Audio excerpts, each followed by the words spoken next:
যদি কোনো পুরুষ কোনো নারীকে বিয়ের প্রলোভন দেখিয়ে শারীরিক সম্পর্ক করে তাহলে সেই পুরুষের 7 বছর সশ্রম কারাদণ্ডে দণ্ডিত হবেন এবং অর্থদণ্ডেও দণ্ডিত হবেন এবং উভয় দণ্ডেও দণ্ডিত হবেন। যেহেতু নারীর কোনো আলাদা করে শাস্তির ব্যবস্থা নাই, তাই শুধুমাত্র পুরুষকে শাস্তির বিধান রেখে আইনটি আমরা বাতিল চেয়েছি। অর্থাৎ বিয়ের প্রলোভনে যদি কোনো শারীরিক সম্পর্ক হয়, পরবর্তীতে নারী এসে যদি বলেন যে তিনি প্রতিশ্রুতি রক্ষা করেন নাই, তাহলে সেই বিষয় নিয়ে আদালত 7 বছর পর্যন্ত কারাদণ্ড দিতে পারেন সেই পুরুষকে। এই শাস্তি শুধুমাত্র পুরুষের ক্ষেত্রেই প্রযোজ্য।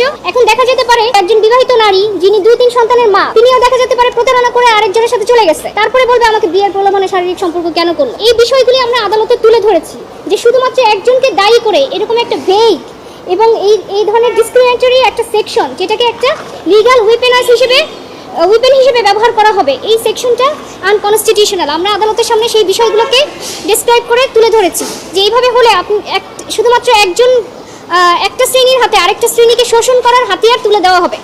তখন যখন যাই হবে 5 বছর পরে এসেও বলবে তার সাথে আমার সম্পর্ক ছিল, সে বিয়ে করে নাই, অতএব এখন তার বিরুদ্ধে মামলা